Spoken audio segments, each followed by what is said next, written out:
Thank you for joining us around the fire. For more information or to make a donation, please visit randomactsnetwork.com. Now, want to hear a scary story?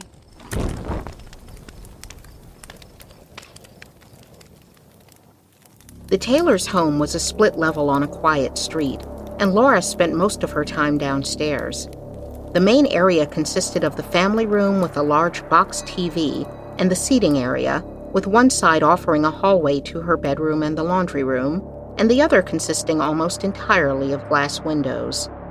The view was mostly of the trees leading into a forest preserve, and she loved the way the light filled the room during the day. She only wished they'd gotten around to putting up blinds for the nighttime. Laura wasn't one to scare easily, but there was always a noticeable shift when the daylight disappeared and the glass windows became a black wall. Even the dim light of a lamp and the TV's glow were enough to obscure the view on the other side. But she'd gotten used to it over time, and occasionally she was able to sneak out through the sliding doors without her parents noticing. At least, they never said anything if they had. It was a stormy night, and Laura was drinking popcorn from the bag while her family attended some event without her. She watched a terribly edited broadcast of an old horror movie and enjoyed the sounds of the rain. Just in case the power went out, she lit a candle next to her and pulled the corded phone from the wall to the side table. She began to drift to sleep and turned off the small lamp before sinking deep into her favorite chair. Just before she'd let her eyelids fall completely, lightning struck and the yard was filled with light. Laura froze in terror as the thunder followed, but it wasn't the low rumble that gave her chills. Now she looked again to the black wall of glass before her. But moments ago, she swore she saw someone there. She began to reach for the phone, but strained her eyes again on the spot outside. She hated the thought that she was on full display for whatever could be out there, but still she leaned forward, squinting, focusing, waiting for any noticeable movement. A fresh bolt of lightning hit close, and this time there was no mistake. A tall, hooded man stood directly on the other side of the glass, a stained ski mask on his face. In his hands, he held a long, dirty butcher knife. Laura screamed and dove under the blanket. She knew the doors were locked, but was he going to break in? Staying covered, she reached outside of the covers for the phone and dialed 911. She whispered that a man was watching her from the backyard and that she was too scared to move. The dispatcher sent a car immediately and said the best thing to do was stay where she was. After a few moments, the woman on the line asked Laura if she could check if the man was still there.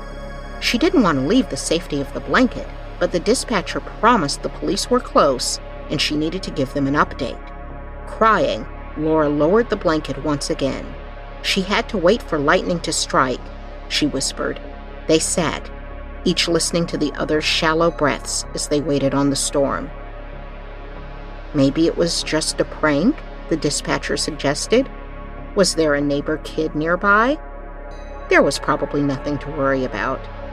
But the latest flash of lightning revealed the man once again, and Laura yelped in terror. As she pulled the blanket back over herself, the phone cord tangled with the candle, knocking it to the floor.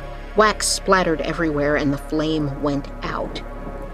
She remembered the remote cradled next to her in the chair, and suddenly slid her hand outside of the blanket, pressing the power button. The television fell silent, and the room was pitch black.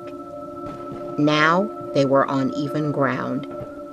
Slowly, she lowered the blanket from her hairline, past her eyebrows, stopping at her nose. Now the entire yard was clear enough to see, and without a doubt, there was nobody there. As she noticed the first flicker of red and blue lights on the leaves, she felt a tinge of embarrassment. Had she fallen asleep? Had there been a man outside at all?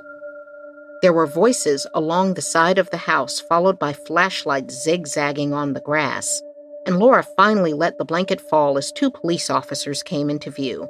They shined their lights around, saying something into their radio, then through the windows, finding Laura.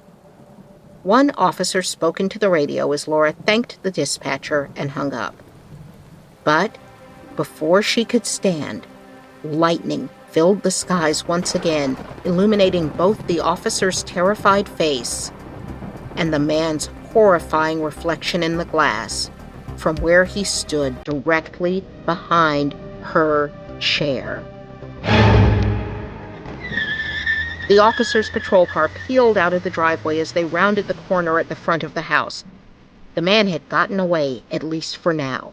Laura remained in her favorite chair, under her blanket, a long, deep gash across her throat.